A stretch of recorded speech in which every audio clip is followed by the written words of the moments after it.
कोतवाली साहब please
advocate.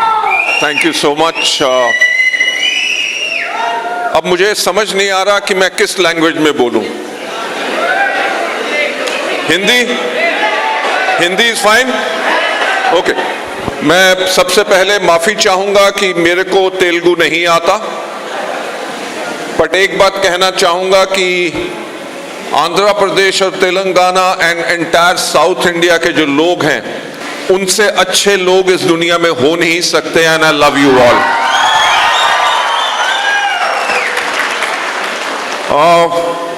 Thank you so much इतना मेरा वेलकम करने के लिए। पर मैं आपको सच बात बताऊं कि ऐसे वेलकम से मुझे बहुत शर्म आता है।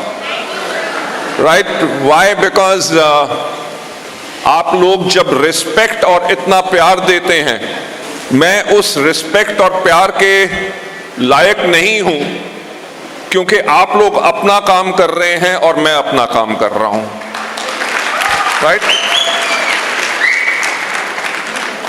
मुझे याद है कि जब 1996 में, आज से 30 साल पहले मैं डायरेक्ट सेलिंग में आया, उससे पहले 12 साल मैंने वर्ल्ड की नंबर 1 फार्मास्यूटिकल कंपनी के अंदर काम किया।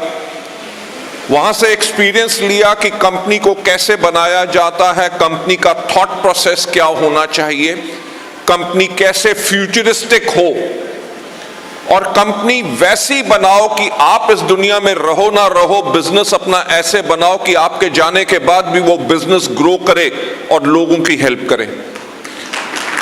राइट? मैं आप सबको साफ बताना चाहता हूं कि मेरा खुद का कंपनी हो मैंने कभी सोचा नहीं था।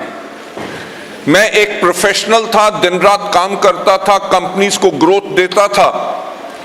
पर 96 में जब मैं डायरेक्ट सेलिंग के अंदर आया, तब डायरेक्ट सेलिंग के बारे में मेरे को भी नहीं पता था कि कैसे काम करती है, क्योंकि वो इंडिया की पहली कंपनी थी।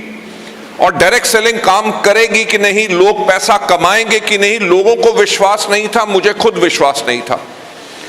क्योंकि जब मैं लोगों को कहता था कि 3 से लेके 5 साल के बाद आपका चेक 3 से लेके 5 लाख रुपए पर मंथ का होगा, लोगों को फेथ हो ना हो, मुझे फेथ नहीं था, क्योंकि मेरी सैलरी उस टाइम पे 18,000 रुपीज थी। राइट? पर पॉइंट ये है, क्योंकि मेरी सेल्स की बैकग्राउंड थी, फील्ड में मैंने काम किया हुआ था, जब उस कंपनी के अंदर मैंने काम करना शुरू किया, तो मैंने पहले 3 साल पूरे इंडिया में महीने में 28 से लेकर 29 डेज में ट्रैवल करता था। मैंने हजारों 1-to-1 प्लान किए हैं, हजारों होम मीटिंग्स की हैं, हजारों स्टेज के ऊपर खड़े होकर प्रोडक्ट डेमोन्स्ट्रेशंस और प्लान शो किए। मैंने उस कंपनी में 5 साल से ज्यादा काम किया और उसको छोड़ दिया। उसके बाद एक कंपनी में वाइस प्रेसिडेंट बन के गया, वहां पे 2 साल काम किया, उसको छोड़ दिया। फिर एक कंपनी जो मलेशिया, सिंगापुर एंड ब्रुनेई में नंबर 1 थी, उसका मलेशिया में कोलालमपुर में चीफ एग्जीक्यूटिव ऑफिसर बना, इंडिया में ऑपरेशन स्टार्ट किए और उसको मार्च 2004 में छोड़ दिया। बाकी सब कंपनियां अच्छी थी, सिर्फ मेरे सोचने का तरीका अलग था। सोचने का तरीका अलग क्यों था? क्योंकि जैसे आप लोग आज काम कर रहे हैं, मैंने भी वैसे ही काम किया था। मैं बेशक डिस्ट्रीब्यूटर नहीं था, बल्कि लोगों को हेल्प करता था उनकी टीम्स बनाने में, उनकी टीम्स को ट्रेन करने में, उनको प्रोडक्ट डेमोन्स्ट्रेशन सिखाने में, मार्केटिंग प्लान कैसे दिखाना है, चेक कैसे बढ़ेगा। क्योंकि मैं दिन रात लोगों के कंधे के ऊपर हाथ मिला के काम करता था, तो लोगों का दर्द जो है मुझे पता था। जब मैं पहली जिन कंपनीज के अंदर मैं काम करता था, जब कंपनी की मैनेजमेंट को बताता था कि आप ऐसा करो जिससे डिस्ट्रीब्यूटर ग्रो करें, कंपनी वैसे बनाओ जो डिस्ट्रीब्यूटर फ्रेंडली हो। डिस्ट्रीब्यूटर को क्या चाहिए? किसी को मेरा घर नहीं चाहिए, मेरी कार नहीं चाहिए। वो खुद मेहनत करते हैं, दिन रात काम करते हैं, तब जाके पैसा कमाते हैं। तो जब मैं लोगों को बताता था, उन कंपनीज की मैनेजमेंट को वो चीज समझ नहीं आती थी। क्यों? क्योंकि वो डिस्ट्रीब्यूटर के साथ जाके छोटे छोटे गांव में, छोटे छोटे ताल्लुक में काम कभी उन्होंने नहीं किया था। तो जब एक कंपनी के बाद दूसरी कंपनी छोड़ी, तीसरी कंपनी छोड़ी, तो मैंने कहा मैं कब तक दूसरों के ऊपर उंगली उठाने दूंगा कि उन्होंने इसको करने नहीं दिया, क्यों ना खुद के ऊपर उंगली उठाऊं और ऐसा एक कंपनी बिल्ड करूं जो डिस्ट्रीब्यूटर्स के लिए फ्रेंडली हो।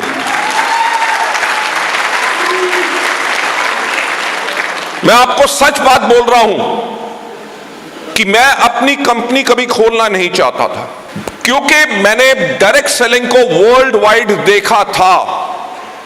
मैंने देखा कि एक ट्रक ड्राइवर 10 साल के बाद 1.5 करोड़ रुपीस पर मंथ कमा रहा था। मैंने ऐसे ऐसे लोगों को देखा जो MBAs थे, चीफ इंजीनियर्स थे, उन्होंने अपनी फुल टाइम मल्टीनेशनल की जॉब को छोड़ के फुल टाइम डायरेक्ट सेलिंग किया और महीने में 75 लाख रुपए कमा रहे थे। मैंने वर्ल्ड ओवर डायरेक्ट सेलिंग को स्टडी किया तो देखा क्या कि हमारा बिजनेस बहुत ही अच्छा और नोबल बिजनेस है, जहां पे एक लीडर, एक अपलाइन अपने डाउनलाइन के साथ काम करता है, दिन रात उसको साथ मेहनत करता है, उसकी टीम को बनाता है, टीम को एजुकेट करता है, कोच करता है और उनको सक्सेस के ऊपर लेके जाता है कि जाओ अब अपनी जिंदगी पूरी जियो। 2004 में डायरेक्ट सेलिंग को बहुत गलत नजर से देखा जाता था। लोग कहते थे कि यह बिजनेस लोगों को धोखा देने वाला है। मैंने कहा कोई तो खड़ा होगा जो इस बिजनेस को इसकी रिस्पेक्ट दिलाएगा। वहां से शुरुआत हुई वेस्टीज की। मेरा हमेशा मानना यह होता है कि सफलता उन्हीं को मिलती है जिनकी तैयारी अच्छी होती है। आप लोग भी अगर बहुत बड़ी इनकम पे जाना चाहते हो, अपने लाइफस्टाइल को चेंज करना चाहते हो, अपनी फैमिली की जनरेशंस को चेंज करना चाहते हो, आपको अपने आप को और ज्यादा रेडी बनाना पड़ेगा और ज्यादा कैपेबल बनाना पड़ेगा। जो मैं हमेशा कहता हूं कि सफलता उन्हीं को मिलती है जिनकी तैयारी अच्छी होती है।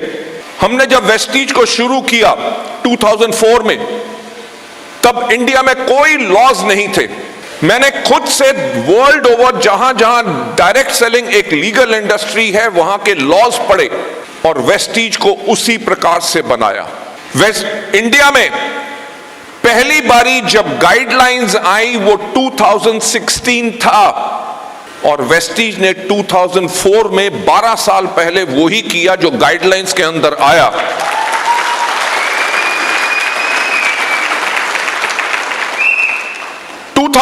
में हमारा कोई बिजनेस स्टार्टर किट नहीं था। बाकी सारी कंपनीज इंडिया में सब की सब किट सेलिंग करती थी। जब वेस्टीज जब लॉन्च हुआ, उन्होंने कहा ये तो बिजनेस ही किट का है, तो वेस्टीज का अगर किट नहीं है तो ये कंपनी चलेगी नहीं। हमने कहा हमारा बिजनेस है कंज्यूमर डायरेक्ट सेलिंग का। लोग सेल करें और प्रोडक्ट कंज्यूम करें। लोगों के ऊपर कोई फोर्स नहीं होना चाहिए कि कार वॉश लो, कि सूट लेंथ लो, कि ये लो। लोग अपनी मर्जी से ये बिजनेस करें क्योंकि बिजनेस उनका खुद का बिजनेस है। हमने कोई रिन्यूअल फी नहीं रखी थी। हमने जब सब कुछ वही किया 12 साल और 2016 में जब लॉज आए, इंडिया भर की सारी कंपनीज ने अपने आप को चेंज किया, पर एक कंपनी ने चेंज नहीं किया, वो थी वेस्टीज। मैं आप लोगों को बताना चाहूंगा कि मार्च में मेरी एज हो जाएगी 64 और जब कोविड हुआ था बहुत ज्यादा स्ट्रेस था कि लोगों की इनकम कैसे आएगी, लोगों के घर जो वेस्टीज की इनकम से चलते हैं उनको कैसे होगा। तो उसी स्ट्रेस के साथ मुझे मैसिव हार्ट अटैक आया और मेरी ट्रिपल बाईपास सर्जरी हुई। डॉक्टर्स ने कहा कि 3 महीने आप घर से बाहर नहीं जा सकते और मैं 45 डेज में ऑफिस में था।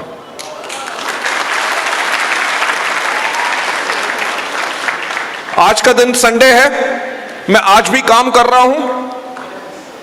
मैं परसों जिम कॉर्बेट में था, वहां पे हमारा एक 4 दिन का बूट कैंप चल रहा था, उसमें था। कल सुबह 8 बजे निकला हूं, 6.5 आवर्स की कार ड्राइव से दिल्ली आया हूं, दिल्ली से फ्लाइट ली और रात को 8 बजे विजयवाड़ा पहुंचा हूं। क्या इस एज में मुझे इतना काम करने की जरूरत है? पर है क्यों? क्योंकि मेरा एक सपना है। मेरा सपना यह है कि लोगों की लाइफ चेंज हो। हमारे हर एक वेस्टीज के डिस्ट्रीब्यूटर की एवरेज इनकम 1 लाख रुपया पर मंथ हो।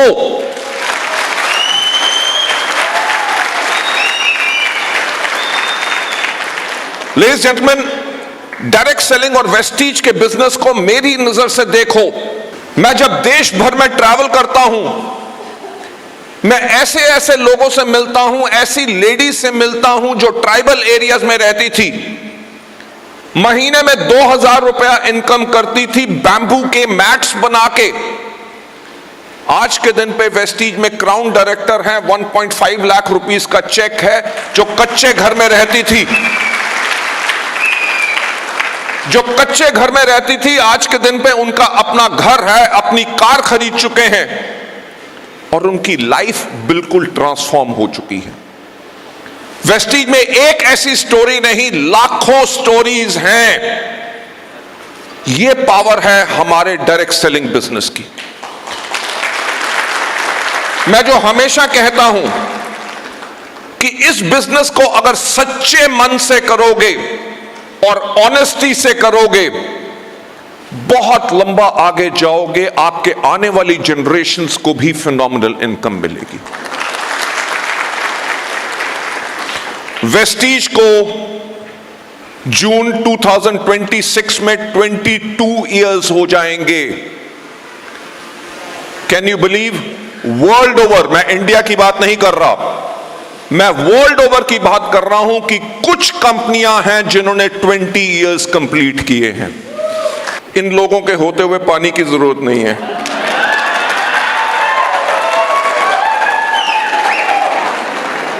मेरी फैमिली कहती है कि आप इतना हार्ड वर्क करते हो, इतने साल से आप हार्ड वर्क कर रहे हो, आपका ना आई एम फाइन, आपका इतना बड़ा बिजनेस हो गया, आज के दिन पे इतना हार्ड वर्क क्यों करते हो?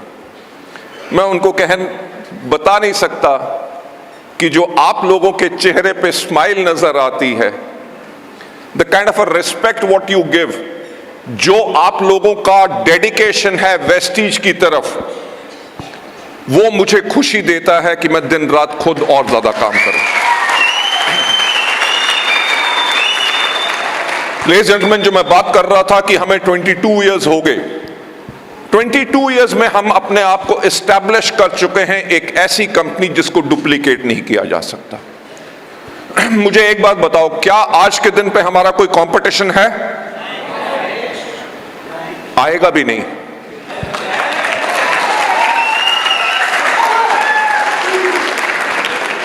क्यों?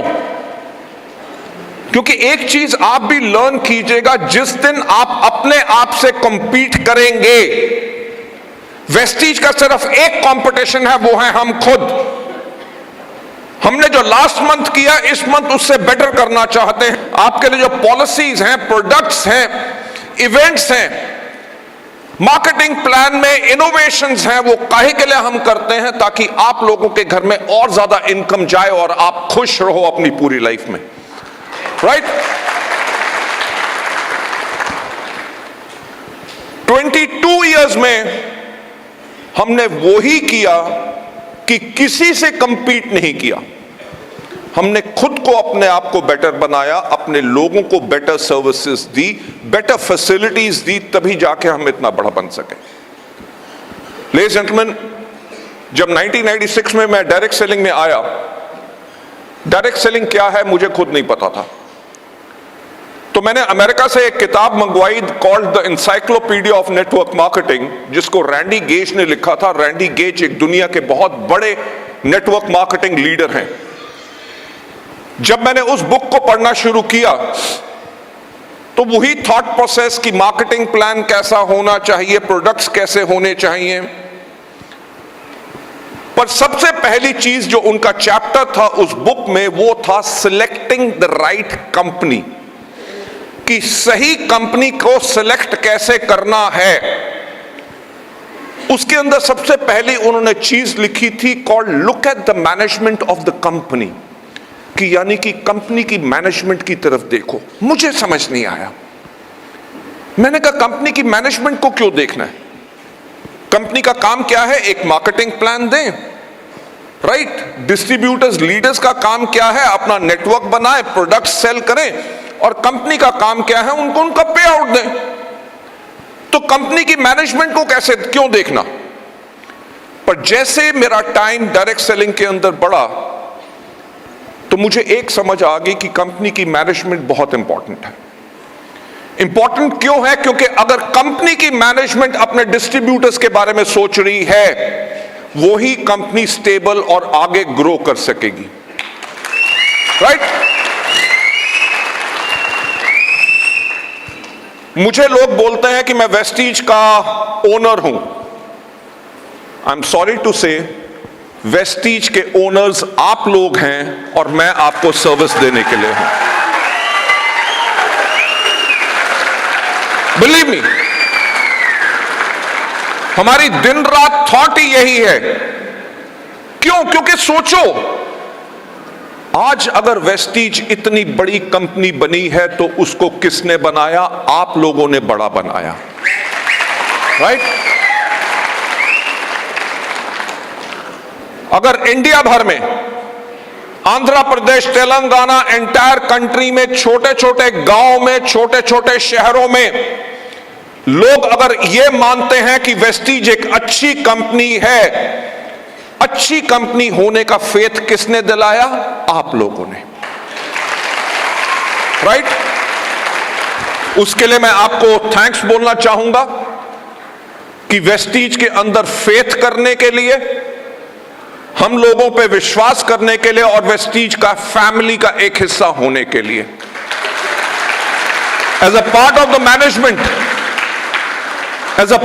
मैनेजमेंट, मैं यही कहना चाहूंगा कि हम दिन रात यही काम करते हैं, पूरी एंटायर मैनेजमेंट टीम, की आप लोग कैसे ग्रो करें और आपकी लाइफ कैसे चेंज हो, और इसी के लिए हम टोटल सबमिशन में हैं। जब मैंने रैंडी गेज की बुक को पढ़ा तो उसने कहा कि look at the management of the company. Management जो डिस्ट्रीब्यूटर्स के बारे में सोचे, मैनेजमेंट जिसके पास फ्यूचर का विजन हो। टाइम चेंज हो रहा है कि नहीं? यस और नो? आप में से कितने लोग हैं जिनके पास स्मार्टफोन्स हैं? एवरीबॉडी? पहले स्मार्टफोन्स थे? लोग क्या करते थे? MTNL और BSNL के लैंडलाइन के फोन 10-10 साल वेट करना पड़ता था फोन आने का, राइट? पहले शुरू हुए फीचर फोन जिस पे सिर्फ बात और SMS आता था। आज के दिन पे आपके फोन ने क्या किया? आपकी टॉर्च खत्म कर दी, आपकी घड़ी खत्म कर दी, आपके अलार्म क्लॉक खत्म कर दिया, आपका कैमरा खत्म कर दिया, आपका वीडियो कैमरा खत्म कर दिया, आपके रिकॉर्ड प्लेयर, CD प्लेयर खत्म कर दिए, STD PCO बूथ खत्म कर दिए, पोस्टमैन खत्म कर दिए, राइट? आज के दिन पे आपका एंटरटेनमेंट, आपकी न्यूज, फेसबुक, यूट्यूब, इंस्टाग्राम, हर एक के ऊपर आपकी लाइफ किस पे जुड़ी है? अच्छा, एक बात बताओ, सुबह उठ के सबसे पहला काम क्या करते हो? रात को सोने से पहले लास्ट काम क्या करते हो? तो ये चेंज है कि नहीं, राइट? सिमिलरली आज के दिन पे चैट GPT, आर्टिफिशियल इंटेलिजेंस आ रहा है, चेंज आ रहा है कि नहीं? अगर आज के दिन पे भी हम टाइपराइटर पे काम करते और कंप्यूटर पे काम नहीं करते तो क्या हम आगे बढ़ सकते थे? So that means the way the world is changing. Company की अगर मैनेजमेंट वो आगे आने वाला फ्यूचर नहीं देख सकती, तब आपका फ्यूचर उस कंपनी में सेफ नहीं होगा, राइट? मैं उसका आपको एग्जांपल देना चाहूंगा। इन 2011 जब हमने 7 इयर्स कंप्लीट किया था, तब हमारा एनुअल टर्नओवर था सिर्फ 50 करोड़ रुपीस। हमने 2011 में 2020 के बारे में देखा तो देखा क्या कि 220 में इंडिया की 70% पॉपुलेशन की एज 35 से कम होगी। 10 साल पहले वेस्टीज की मैनेजमेंट ने यह देख लिया था। That's why your future is safe. हमने देखा कि अगर इंडिया की 70% पॉपुलेशन 35 से कम होगी तो 35 की कम की एज के लोगों को किस तरह के प्रोडक्ट्स चाहिए, किस तरह की पैकेजिंग चाहिए, किस तरह की टेक्नोलॉजी चाहिए, किस तरह की ट्रेनिंग्स चाहिए, किस तरह की वेबसाइट चाहिए। We were a very successful company. 2011 तक यानी कि उन 7 सालों में हमारा एवरेज ग्रोथ रेट 135% था। यानी कि एवरी ईयर एवरेज ग्रोथ 135% से ग्रो कर रहे थे। जिस कंपनी का बिजनेस मॉडल इतना सक्सेस हो और ऑलमोस्ट एवरी ईयर अपने टर्नओवर को डबल करे, क्या उसको चेंज करने की जरूरत है? पर है, क्योंकि वर्ल्ड चेंज हो रहा है। हमने क्या किया, अपनी पैकेजिंग चेंज की, उसके ऊपर यंग बॉयज एंड गर्ल्स के फोटोग्राफ्स लगाए ताकि वो कह सकें कि ये प्रोडक्ट्स हमारे लिए भी हैं। हमने अपने कैटलॉग्स चेंज किए, अपनी वेबसाइट चेंज की। आप मानोगे नहीं कि we were the first company in the world जिसने डायरेक्ट सेलिंग के अंदर मोबाइल एप्लीकेशन लॉन्च की थी।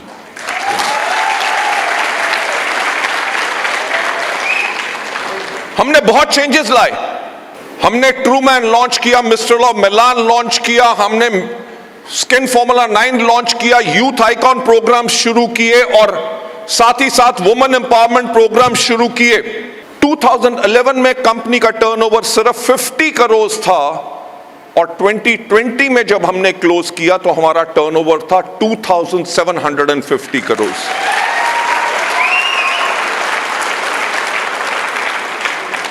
आप लोगों का मेरा बात समझ आ रहा है ना? तो थोड़ा सा और टाइम ले सकता है, क्योंकि बहुत दिनों के बाद आपसे आज बात हो रही है, पता नहीं फिर कब बात हो।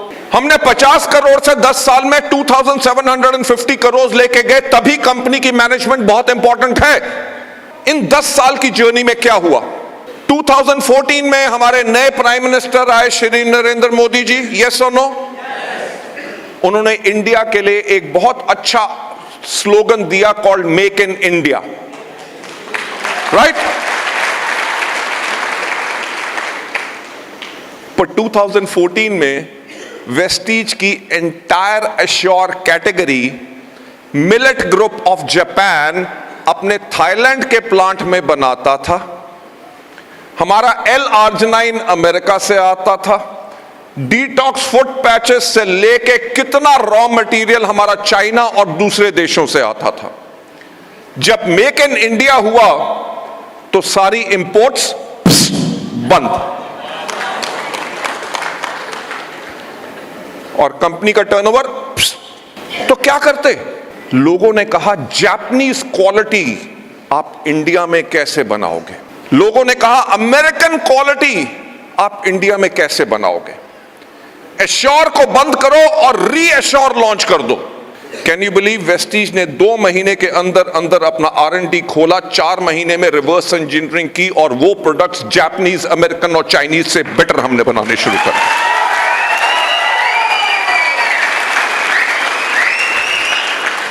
लेडीज एंड जेंटलमैन, आपका कैरियर वेस्टीज में सेफ क्यों है? क्योंकि वेस्टीज की मैनेजमेंट कभी हार नहीं मानती।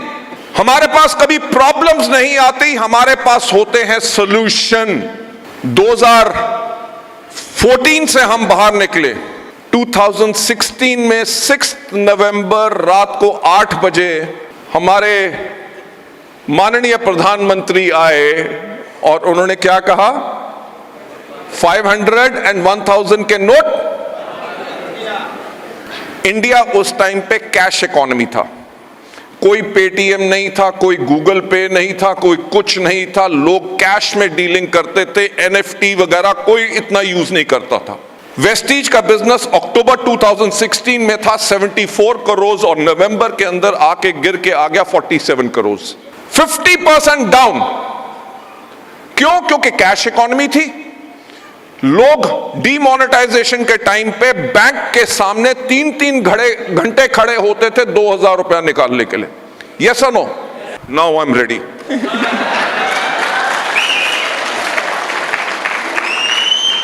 लेडीज एंड जेंटलमैन, मैं जो आपसे आज शेयर कर रहा हूं अपने दिल की बात, कंपनी की मैनेजमेंट, आप सोचते होंगे कंपनी बड़ी है, ऐश करते होंगे, हम दिन रात प्रॉब्लम्स को फेस करते हैं और आपको सोल्यूशन देते हैं।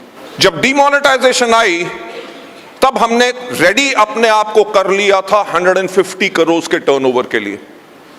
बड़े ऑफिसेस खोल लिए थे, नए वेयरहाउस ले लिए थे, एम्प्लॉयज हायर कर लिए थे, ताकि टर्नओवर बढ़ेगा तो लोगों को ग्रोथ के टाइम पे सर्विसेज की प्रॉब्लम ना आए। कंपनी ने बहुत इन्वेस्टमेंट कर दी थी और सेल आ गई 50% डाउन। कंपनी ने हार नहीं मानी, किसी को निकाला नहीं, सर्विसेज अपनी को एनहांस करते रहे और हमें 1 साल लगा to go back to 74 crore rupees per month. 2016 में डीमोनेटाइजेशन आई, 2017 में हम बाहर आए, 2018 में कौन आ गया? जीएसटी। जहां आयुर्वेदिक कैटेगरी पे टैक्स था 5%, जीएसटी में बढ़ के हो गया 12 या 18%।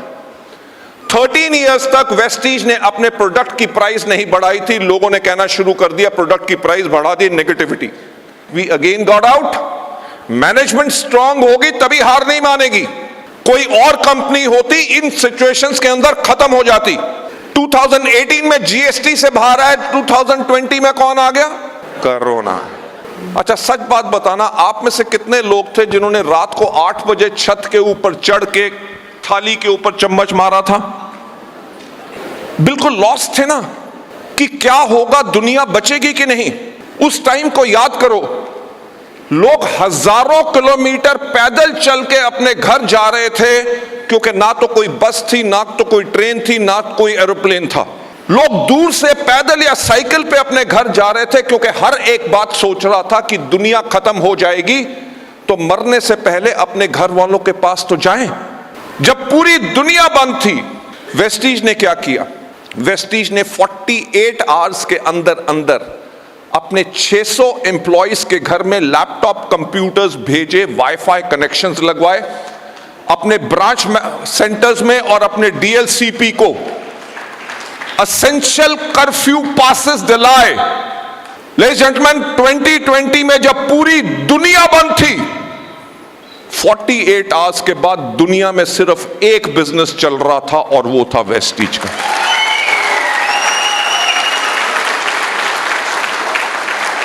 मैं आज आपसे शेयर कर रहा हूं historical facts. Why Vestige is such a great organisation. हम इतने स्ट्रांग क्यों हैं? क्योंकि हमारे लीडर स्ट्रांग हैं, आप लोग स्ट्रांग हो और management is with you, right. 2020 में हमने अपना हाईएस्ट एवर टर्नओवर किया।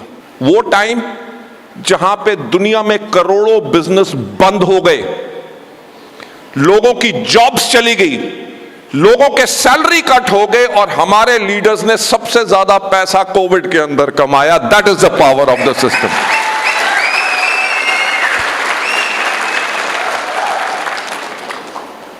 लेडीज एंड जेंटलमैन, 2021 आपको याद होगा, कोविड की सेकेंड वेव, ऑक्सीजन मिल नहीं रही थी, कंसंट्रेटर मिल नहीं रहे थे, हॉस्पिटल भरे हुए थे, राइट। इवन शमशान घाट भरे हुए थे। अगर किसी फादर की डेथ हो गई तो बेटा उसको फायर नहीं दे रहा था। क्यों? क्योंकि लोग डर रहे थे कि दुनिया खत्म हो जाएगी, हम नहीं मरना चाहते। जब दुनिया उस चीज में फंसी थी, 2021 के अंदर वेस्टीज ने प्लान करना शुरू कर दिया 2030 के बारे में कि 2030 में दुनिया कैसी होगी। जो मैंने आपको फोन की बात की कि सब कुछ आपका मोबाइल फोन ने टेक ओवर कर रहे हैं, हमने देखा कि 2030 में 5G की जगह 6G स्पीड होगी, आर्टिफिशियल इंटेलिजेंस आएगी।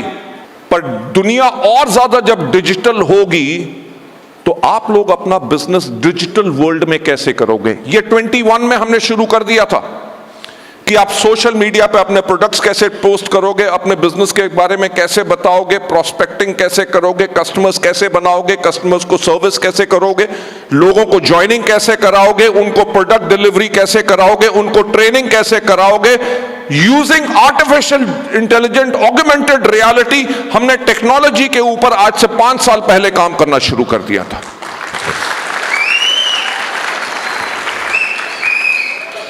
सबसे ज्यादा कि हम किन कैटेगरीज में रहें।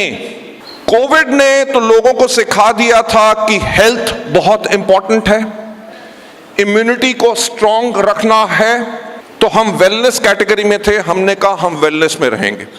नंबर 1, वेलनेस में कौन सी कैटेगरी इमर्ज कर रही है? देखा क्या कि 2028 में इंडिया जो है वर्ल्ड की 3rd लार्जेस्ट इकोनॉमी होगा। अगर हम वर्ल्ड की 3rd लार्जेस्ट इकोनॉमी होंगे तो हमने वर्ल्ड की नंबर 1 इकोनॉमी स्टडी किया अमेरिका को, कि वहां पे लोगों को प्रॉब्लम क्या है। सबसे बड़ी प्रॉब्लम जो उनकी हेल्थ की देखी, उनको blood pressure, diabetes, arthritis, various जो प्रॉब्लम्स हैं, वो प्रॉब्लम काहे के लिए हैं? Because of being overweight. They are all healthy people. Healthy क्यों? क्योंकि लोग वहां पे बर्गर खाते हैं, पिज्जास खाते हैं, मोमोज खाते हैं, नूडल्स खाते हैं, कोक पीते हैं, जंक फूड लेते हैं, तभी ओवरवेट है। तो हमने इंडिया की पॉपुलेशन को स्टडी किया, फ्यूचरिस्टिक क्या होगी। तो हमने देखा क्या कि जो 6 साल से लेके 20 साल के यंगस्टर्स हैं, उनकी भी ईटिंग हैबिट यही है। विजयवाड़ा हो या दुनिया का कोई भी छोटी जगह हो, मैगी नूडल्स हर जगह मिलती हैं। People are having momos, burger, pizza, घर में बना के सब कुछ करके डाइट चेंज हो रही है। तो हमने देखा क्या कि जब इंडियन की इकोनॉमी बढ़ेगी तो वर्ल्ड, इंडिया जो है और ज्यादा ओबीस नेशन होगा, जहां पे वेट की प्रॉब्लम होगी। क्यों? क्योंकि इंडिया की पॉपुलेशन कितनी है? 143 करोड़। हम वर्ल्ड में सबसे ज्यादा पॉपुलेशन वाले नेशन हैं, राइट? कसम खा के रखी है कि पॉपुलेशन कम नहीं होने देंगे, है ना? तो हमने देखा कि जब वर्ल्ड की नंबर 1 पॉपुलेशन है और इंडिया ओबीस नेशन होगा, तो सबसे ज्यादा कस्टमर कहां होंगे? इंडिया में। तो हमने 2022 में अपनी वेस्टलिम कैटेगरी के ऊपर काम करना शुरू किया। हमने प्रोडक्ट को रिसर्च एंड डेवलपमेंट में डाला, लास्ट ईयर लॉन्च किया, और मैं आपको कहना चाहूंगा हमारी वेस्टलिम category is one of the best in the world. हमारा टारगेट क्या है? हमारा टारगेट है कि हम 2030 तक, वी हैव गॉट 5 इयर्स, कि 2030 में हम अपनी इन कैटेगरीज के साथ 5,000 करोड़ का बिजनेस करेंगे। मैं जो हमेशा एक बात कहता हूं कि सोचने की हिम्मत तो करो। वेस्टीज ने पहले भी किया है और अब हमारे पास लॉन्ग टर्म फ्यूचर है, फोकस है कि जब 5,000 करोड़ का टर्नओवर होगा, आप में से कितने लोग होंगे जिनका चेक कम से कम 15 से लेकर 20 लाख रुपया होगा? सोचने की हिम्मत तो करो।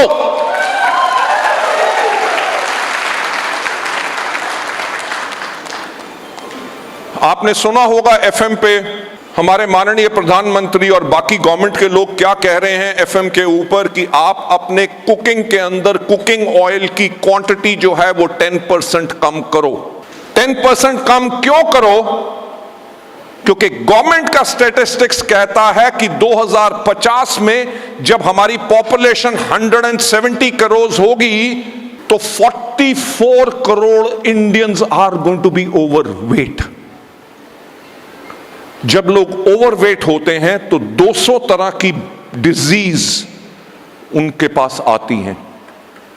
हम नंबर 1 क्या करेंगे? नंबर 1 लोगों का वेट को मैनेज करेंगे।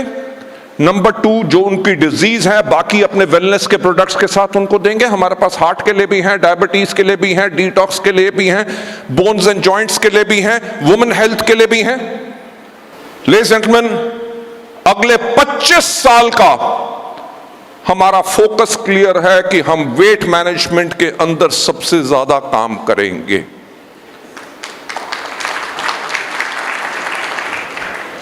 मुझे एक बात बताओ, वेट मैनेजमेंट में कैटेगरी में कोई कंपटीशन है? एक कंपनी है, सिर्फ एक, और उनके पास वेस्टीज के जैसा इंफ्रास्ट्रक्चर नहीं है। हमारे पास 42 से ज्यादा खुद के ऑफिसेज हैं, 20 वेयर हाउसेज हैं, 2,500 से ज्यादा हमारे डीएलसीपी, मिनी डीएलसीपी हैं, 2,000 से ज्यादा हर मंथ हम फ्री मीटिंग्स करते हैं, 10,000 से ज्यादा पिन कोड्स में हम कोरियर डिलीवरी करते हैं। कंपनी के ट्रेनर 74 हैं जो सिर्फ इंडिया में आप सब लोगों को फोकस करते हैं। जब इतना इंफ्रास्ट्रक्चर जो हम बना चुके हैं, अगर कोई भी कंपनी अगर बनाने की कोशिश करे तो उसको 10 साल लगेगा, और 10 साल में वेस्टीज इंडिया में क्या दुनिया में नंबर 1 होगी।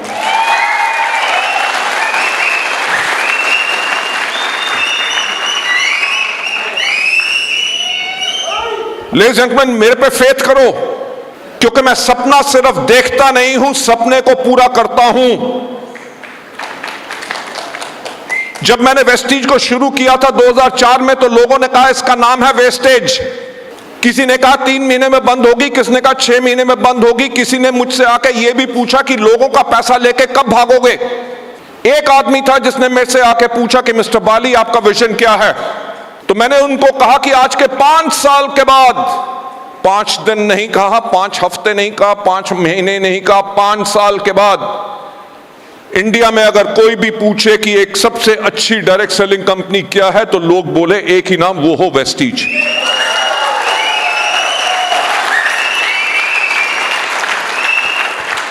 जब पूछा जाए कि मार्केटिंग प्लान कैसा होना चाहिए, प्रोडक्ट्स कैसे होने चाहिए, एजुकेशन सिस्टम कैसा होना चाहिए, मैनेजमेंट कैसी होनी चाहिए, तो एक ही नाम हो वेस्टीज। जब पूछा जाए कि लीडर्स कैसे होने चाहिए, तो एक ही नाम आए, वेस्टीज के लीडर्स की तरह।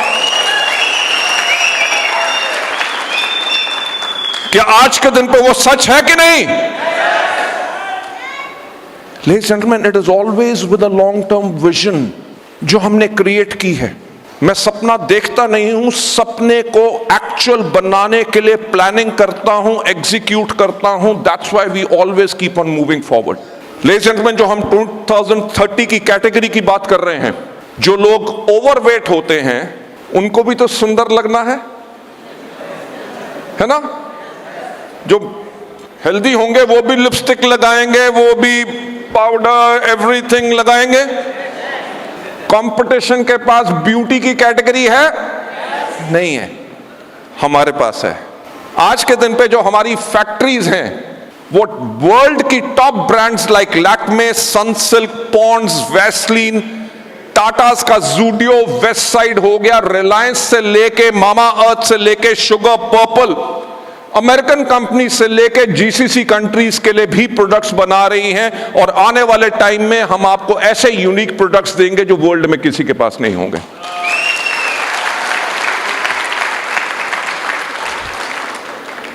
ब्यूटी का सिनेरियो चेंज हो रहा है कि नहीं हो रहा है ना? पहले एक गांव का लड़का या लड़की और शहर के लड़की और लड़के में फर्क नजर आता था, आजकल आता है, right? You can not differentiate. पहले ब्यूटी पार्लर कौन जाती थी? लेडीज, और आजकल तो आदमी भी जाते हैं, राइट? लोगों का हेयर स्टाइल देखो, कान में बाली, गौतम बाली नहीं, दूसरी बाली, राइट? फैंटास्टिक शूज, जीन्स, सब कुछ चेंज हो गया। सो ब्यूटी, जब कंट्री की इकोनॉमी फ्लरिश करेगी तो लोग और ज्यादा पैसा अपनी ब्यूटी के ऊपर लगाएंगे। ब्यूटी क्यों करना चाहते हैं? क्योंकि ब्यूटी के साथ कॉन्फिडेंस बढ़ता है, आपको अच्छा लगता है। जब आपका कॉन्फिडेंस बढ़ता है तो आपकी लाइफ और ज्यादा खुश होती है और ज्यादा हैप्पी होती है। सो वेलनेस के साथ साथ, जिसमें वेट मैनेजमेंट के साथ हम दूसरा ब्यूटी की कैटेगरी पे फोकस करेंगे, थर्ड मेजर कैटेगरी। इंडिया की पॉपुलेशन 143 करोड़, 2050 में 170 करोड़ होगी। जब 170 करोड़ होगी तो क्या इंडिया का लैंड बैंक बढ़ेगा? भाई, हाईवेज बन रहे हैं, फैक्ट्रीज बन रही हैं, हाउसिंग कॉलोनीज आ रही हैं, सारा का सारा लैंड मास तो कम हो रहा है। अगर कम होगा और पॉपुलेशन 170 करोड़ होगी तो लोगों को खाना भोजन कहां से आएगा? पैदा तो इंडिया की जमीन ही करेगी। तो सबसे इंपॉर्टेंट कैटेगरी उस टाइम पे जो हमारे लिए है और जिसके ऊपर हम फोकस कर रहे हैं, वो है agriculture, right? Ladies and gentleman, very very important category. Last year सारी की सारी कंपनीज जो इंडिया में डायरेक्ट सेलिंग में हैं, उन्होंने मिला के 400 करोड़ का एग्री का बिजनेस किया था, जिसमें से 200 करोड़ सिर्फ वेस्टीज ने किया था।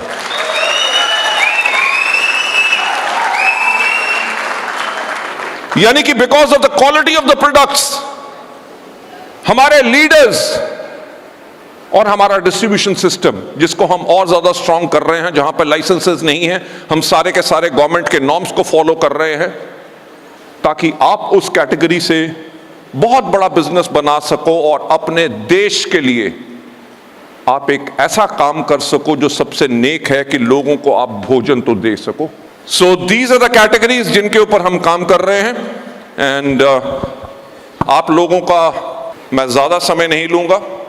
मैं एक बात कहूंगा कि थैंक यू सो मच।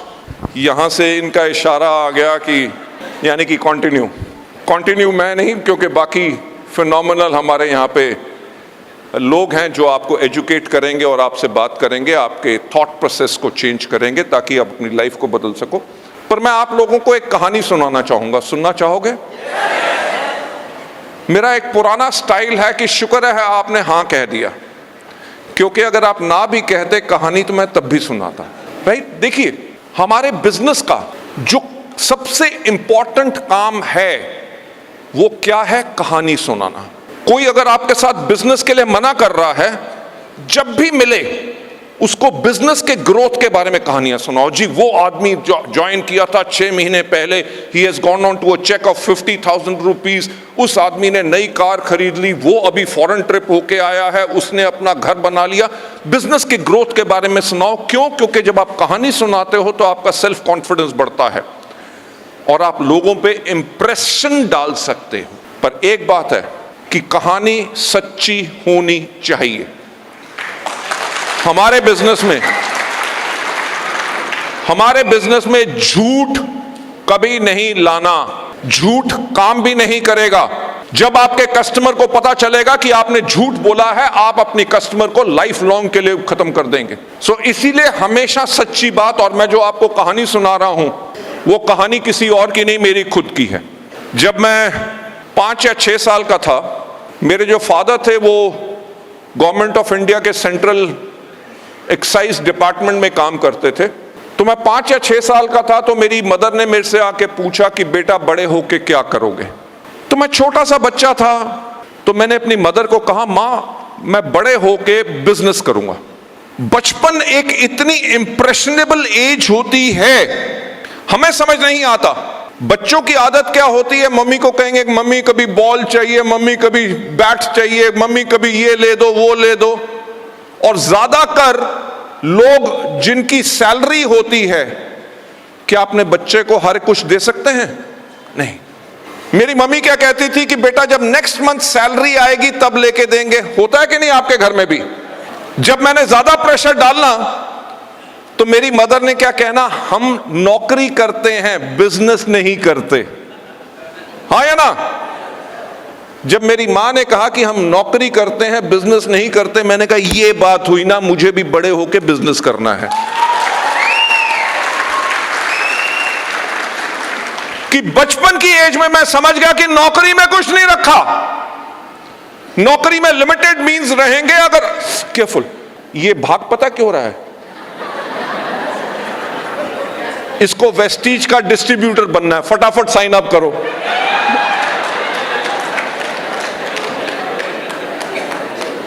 तो मैंने डिसाइड किया, तो मेरी मदर ने मेरे को क्या कहा कि देख बेटा कि नौकरी करना हमारे खून में नहीं है, राइट? नौकरी कौन करते हैं? अपना बिजनेस कौन करते हैं? जो बनिया हो गए, मारवाड़ी हो गए, जो बिजनेस कम्युनिटी हैं। देख तेरे पापा नौकरी करते हैं, तेरे दादा ने नौकरी की, तेरे ग्रेट ग्रैंडफादर ने नौकरी की, तो बड़े होके तू क्या करना? नौकरी।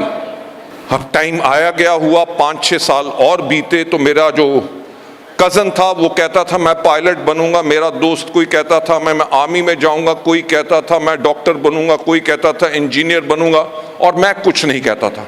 तो मेरी मदर ने मेरे से फिर पूछा, when I was around about 10 years old, उन्होंने कहा बेटा सब कोई कहते हैं कि वो क्या करेंगे, तुम नहीं कुछ बोलते, आप क्या करोगे? मैंने कहा मम्मी मैं आपको पहले बोल चुका हूं कि मैं बिजनेस करूंगा, राइट? तो मेरी मदर को शॉक लगा। तो तो उन्होंने मुझे कन्विंस करने की कोशिश की, देख बेटा तेरी 2 बड़ी सिस्टर्स हैं, सिस्टर की मैरिज होगी, उसमें पैसा खर्च होगा, तेरी एजुकेशन पे पैसा खर्च होगा, पापा रिटायर होंगे, ग्रेचुटी प्रोविडेंट फंड मिलेगा, छोटा सा घर बनाएंगे, पेंशन के ऊपर गुजारा करेंगे, बिजनेस के लिए तेरे को पैसा नहीं दे सकेंगे, तू क्या करना, नौकरी। चलो बात आई गई होगी। जब मैं 10th में पहुंचा, माइंड यू ये रियल स्टोरी है, जब मैं 10th में पहुंचा तो मेरी मदर ने कहा कि 10th बहुत इंपॉर्टेंट ईयर है, आपने क्या सोचा कि आप क्या करना चाहते हो, डॉक्टर बनोगे, इंजीनियर बनोगे, आईएएस जाओगे, आईपीएस करोगे क्या? मैंने अपनी मदर को कहा, मां आपको मैं बचपन से कहता आ रहा हूं कि मैं करूंगा बिजनेस। अब मेरी मदर इतनी टेंशन में आ गई। आप जन्म कुंडली समझते हैं? What do you call a janam kundali? A chart which is made when you are born.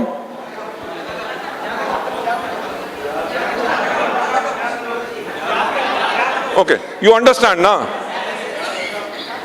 तो हमारे वहां पे हिंदी में उसको जन्म कुंडली कहते हैं कि जो बर्थ के टाइम पे पैदा होती है, प्लैनेटरी पोजीशंस देख के कि इसका फ्यूचर क्या होगा। तो मेरी जन्म कुंडली ले जाके मेरी मदर ने इंडिया के बेस्ट पंडितों को दिखाई और हर एक पंडित ने कहा कि इसकी किस्मत में बिजनेस नहीं है। लेडीज जेंटलमैन, आज के दिन पे मेरी 26 कंपनीज हैं अलग अलग बिजनेसेस में, मेक्सिको तक में मेरा बिजनेस है। और मेरे लिए पंडितों ने क्या कहा था कि इसकी किस्मत में बिजनेस नहीं लिखा। पॉइंट यह है लेडीज जेंटलमैन, जो ऊपर से ना लिखा गया हो, अगर आप अपनी किस्मत नीचे से खुद लिख सकते हो तो आपको आगे बढ़ने से कोई नहीं रोक सकता।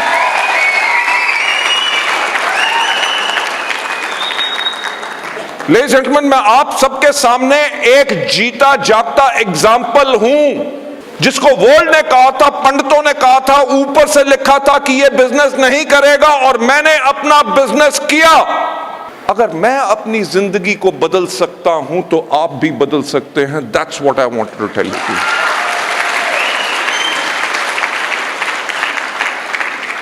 देखो, लाइफ एक मिली है, नेक्स्ट हो ना हो ये नहीं पता। क्विट करना बहुत आसान है, सफल होना बहुत मुश्किल है। जो एक लाइफ मिली है और जहां पे आपको मिला है Vestige as a company and your leaders as your gurus, as your uplines, उनका हाथ पकड़ लो और अपनी लाइफ चेंज कर लो। That is what I wanted to say to you.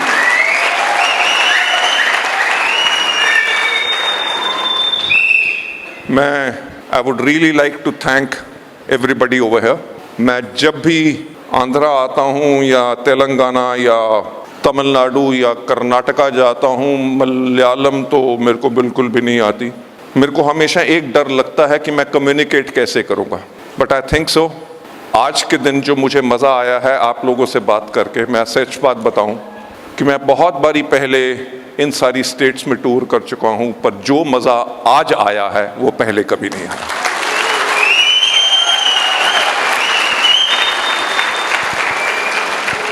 I would really like to thank everybody over here. Number one, Vestige के अंदर faith करने के लिए। दूसरा, वेस्टीज की मैनेजमेंट कमिटेड है आप लोगों के लिए।